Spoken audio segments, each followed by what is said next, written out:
Assalamualaikum, selamat pagi anak-anak. Salam sejahtera untuk kita semuanya.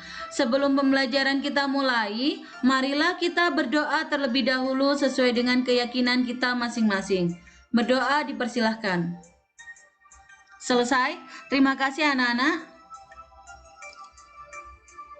Kita hari ini akan belajar tema 3, makanan sehat. Subtema yang kedua, pentingnya makanan sehat bagi tubuh. Pembelajaran yang kedua, Ibu berharap kalian hari ini tetap semangat ya, tetap jaga kesehatan dan tetap patuhi protokol COVID-19. Anak-anakku sekalian yang berbahagia, hari ini kita akan belajar satu. Tujuan pembelajaran ini yaitu mengetahui ciri-ciri bahasa iklan. Yang kedua, mengetahui penyebab dan gejala diare. Yang ketiga, mengetahui macam-macam properti tari yang digunakan dalam tarian tradisional. Sebelum kita belajar lebih jauh, mari kita simak percakapan antara Udin dan Lani. Di suatu siang, Udin dan Lani pulang sekolah. Mereka melewati sebuah pasar, di mana pasarnya begitu ramai sekali.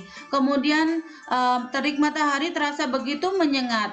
Lani pun berkata, "Wah, aku sangat lelah. Hari ini begitu panas, aku haus sekali," ungkap Lani. Udin pun menjawab, "Lani, bagaimana kalau kita minum es limun?" "Hati-hati Udin, jangan jajan sembarangan, nanti kamu diare." "Benar sekali Lani, tetanggaku kemarin habis masuk rumah sakit karena jajan sembarangan dan terserang diare." Anak-anak, ada yang tahu kenapa kalau kita terserang diare kita bisa merasakan tidak nyaman di perut kita? Terus kemudian yang kedua, bahkan kalau sudah terlalu parah diarenya harus dibawa ke rumah sakit dan mendapat pertolongan. Ada yang tahu apa sih diare itu? Bagaimana sih diare itu bisa terjadi? Bagaimana gejalanya? Ada yang tahu atau bahkan ada yang pernah merasakan? Oke, itu yang kita akan pelajari hari ini. Tetap semangat ya nak. Kita baca bersama-sama bacaan ini terlebih dahulu. Diare ditandai dengan encernya tinja atau feses yang dikeluarkan atau dibuang atau buang air besar dengan frekuensi lebih sering dibanding dengan biasanya. Pada umumnya, diare terjadi akibat mengkonsumsi makanan atau minuman yang terkontaminasi. Adapun faktor-faktor penyebab diare secara umum yaitu diare terjadi ketika makanan dan cairan yang dimakan terlalu berlebih, terlalu cepat atau terlalu besar jumlahnya pada saluran pencernaan atau usus. Secara normal, usus besar akan menyerap cairan dari makanan yang kamu makan dan meninggalkan kotoran atau tinja yang setengah padat.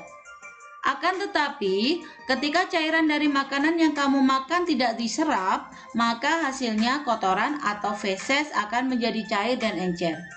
Penyakit diare ini mungkin juga berhubungan dengan infeksi virus atau bakteri. Penyakit tersebut juga dapat terjadi akibat keracunan makanan. Nah, tahukah kalian apa saja penyebab dari diare itu? Oke, kita lanjutkan. Adapun penyebab dari diare itu yaitu yang pertama, disebabkan oleh rotavirus, merupakan penyebab diare yang sering terjadi pada anak-anak. Hal ini biasanya diarenya sudah akut ya. Terus yang kedua, infeksi bakteri atau parasit, masuk melalui makanan dan minuman yang terkontaminasi. Yang ketiga, intoleransi makanan. Saluran pencernaan tidak dapat mencerna makanan dengan baik. Terjadi pada sebagian orang yang intoleransi terhadap gula atau terhadap susu, sehingga diare terjadi setelah makan atau minuman produk yang mengandung susu.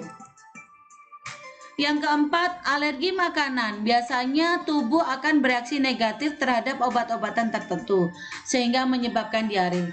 Contoh alergi terhadap antibiotik yaitu di mana sebenarnya antibiotik ini harusnya bisa membunuh bakteri dengan baik dan jahat yang dapat mengganggu keseimbangan bakteri baik dalam usus. Yang kelima, penyakit usus. Biasanya menimbulkan diare kronis dengan banyak penyebab. Yang keenam ini mungkin kalian juga pernah mengalami. Ketika kalian akan melakukan ujian barangkali atau akan bertemu dengan seseorang yang sangat seram, kalian bisa mengalami stres dan tegang sehingga akan mengalami gangguan pencernaan.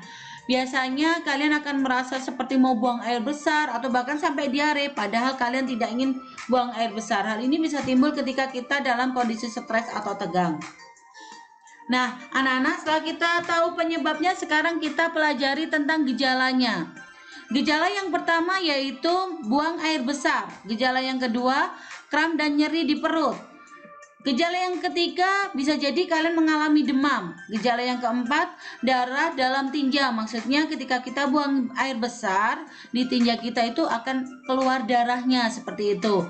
Yang kelima, kalian bisa merasakan kembung di perut. Kalau sudah, sekarang kita akan beralih ke iklan elektronik. Kalian bisa menonton televisi, internet, atau mendengar di radio. Amatilah iklan elektronik yang ada. Kemudian setelah kalian mengamati iklan elektronik tersebut, coba sekarang kalian jawab pertanyaan berikut ini. Bu, iklannya iklan apa, Bu? Iklannya bebas, kalian yang menentukan. Nanti setelah kalian menyaksikan iklannya itu sampai habis, silahkan kalian jawab 4 pertanyaan berikut. Pertanyaan yang pertama, iklan apa yang sudah kalian tonton tadi? Pertanyaan yang kedua, produk apa yang ditawarkan dalam iklan tersebut? Pertanyaan yang ketiga, apakah kalian tertarik untuk membelinya setelah menonton iklan tersebut? Pertanyaan yang keempat, mengapa kamu ingin membelinya setelah melihat iklan tersebut? Nah, jawaban kalian tulis di buku kalian ya. Terus kemudian kalau sudah, kalian temukan apa saja ciri-ciri dari bahasa iklan. Sudah cukup dimengerti, Nak? Oke, akan Ibu lanjutkan kembali. Ibu di sini punya gambar macam-macam properti tari. Yang pertama ada topeng, yang kedua ada piring, yang ketiga ada jaranan ya atau jaran mainan. Yang keempat ada selendang atau biasa yang disebut dengan apa, Bu, dia lupa. Selendang ya, selendang tari ya. Terus yang berikutnya ada payung dan yang terakhir ada kipas. Properti tari apakah hanya ini, Ibu? Tidak. Properti tari masih banyak yang lainnya. Ini hanya contoh saja. Kalau begitu, kira-kira apa dan manfaat dan apa sih sebetulnya properti tari itu? Coba perhatikan ini. Properti tari merupakan benda-benda yang digunakan sebagai alat untuk mendukung ungkapan suatu gerakan. Properti tari digunakan sebagai pelengkap tari yang dapat memperingan kesulitan gerakan tari. Nah, materi pembelajaran hari ini sudah Ibu sampaikan semuanya. Tapi kalian masih punya satu kewajiban lagi, yaitu menyelesaikan tugas-tugas yang guru kalian berikan. Anak-anakku semuanya, selesaikan tugas hari ini dengan baik dan dengan disiplin dan dengan penuh tanggung jawab. Karena apa yang kalian kerjakan hari ini insya Allah akan bermanfaat untuk kalian di kemudian hari. Anak-anakku semuanya, jangan lupa jaga kesehatan, tetap semangat dan ikuti protokol COVID. Kalau kalian tidak ada keperluan yang mendesak, sebaiknya kalian di rumah saja. Kalaupun kalian ada keperluan yang mendesak, silakan kalian keluar rumah tapi menggunakan masker.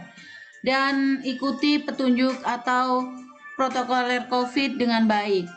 Sudah dimengerti anak-anak? Sampai di sini sudah dipahami? Baiklah, ketika kalian nanti mengalami kesulitan dalam pembelajaran atau menyelesaikan tugas-tugas yang guru kalian berikan, silakan kalian bisa menghubungi guru kalian masing-masing melalui SMS, melalui Japri di WA, atau melalui Telegram. Ibu memberi kesempatan kalian untuk bertanya. Kita bisa melakukan tanya jawab melalui WA ataupun Telegram, atau juga melalui SMS juga bisa. Anak-anakku, Ibu rasa cukup sampai di sini. Kurang lebihnya Ibu mohon maaf yang sebesar-besarnya. Terima kasih, selamat belajar. Wassalamualaikum warahmatullahi wabarakatuh.